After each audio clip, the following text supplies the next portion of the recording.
As an international human rights lawyer, Regarding the International Court of Justice interim ruling on South Africa's genocide case against Israel, as an international human rights lawyer, in my point of view, the court order generally meets the expectations. I could not say this is a blockbuster decision, but the ICJ's decision giving South Africa and Palestinian supporters almost everything it could have reasonably hoped for, even winning the vote of the ad hoc judge appointed by the Israel for some portions of the order.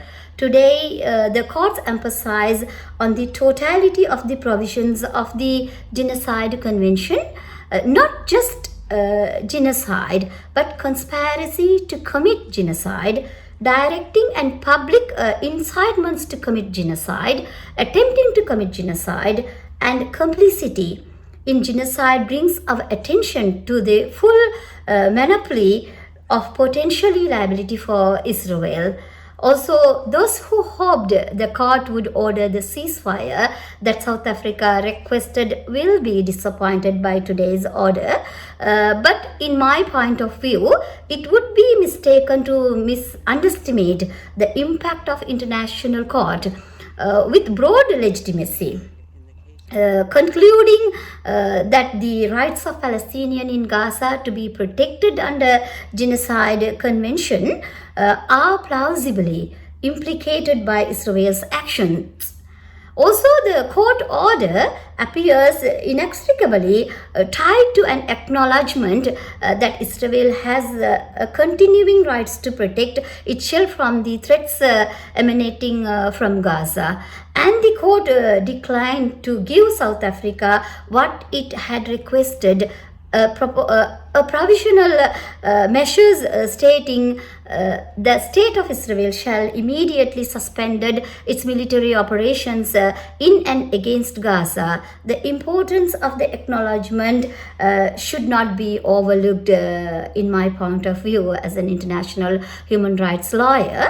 Meanwhile, I'm happy the ICJ President, Judge John Donog, repeatedly impressed today that court was not called upon to establish the existence of the breach of Genocide Convention. Instead, the court loudly said to the world that it is implausible that Israel's military operations in Gaza and its months-long siege to the strike violate the convention.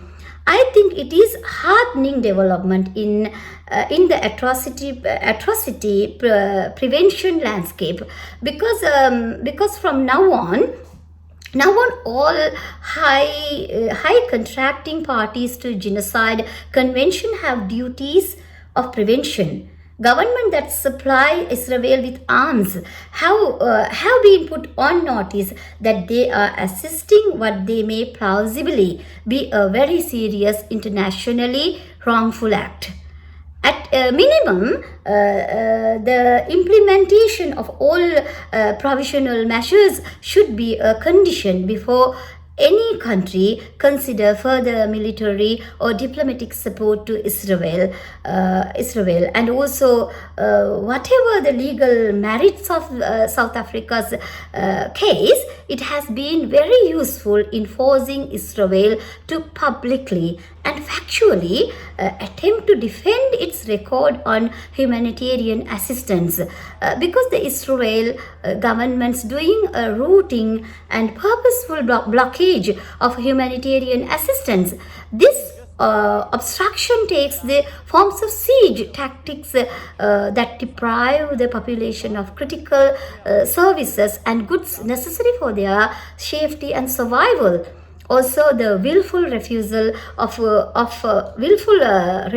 establish a viable deconfliction channel with humanitarian groups to protect them from being stuck. These actions by Israeli government constitute a pattern of aid obstruction that runs directly contrary to Israel's claim before the court. It will be critically important that Israel make major material changes to both in battle tactics and its humanitarian engagement before it is required to report back to the court in 1 month time. In my point of view regarding this, I consider there is a major two interesting aspects of this decision. First, I think the court evasive language on plausibility, holding that at least some of the rights claimed by South Africa and for which it is seeking protection are plausible. And second, I can say the 1 month reporting obligation, that would be create an opening for repeat litigation of provisional measures. I think, and it will be likely have to defend itself against the merits of the genocide charge. The evidentially threshold for establishing genocide intent will then be much higher. Particularly if the court stick to the threshold it has itself set in Bosnia versus Serbia. Judges by majorities from 15 to 16-1, the court then required Israel to take all steps within its power to prevent act of genocide within the meaning of the Genocide Convention, killing members of the Palestinians or the groups, causing serious bodily or mental harm to members of the group, deliberately inflicting on the group's conditions of life, calculating to bring about its physical destruction in whole or in part, and imposing measures intended to prevent birth within the group. Israel is to prevent and punish direct and public incitements to commit genocide in relation to members of the Palestinian group in the Gaza Strip.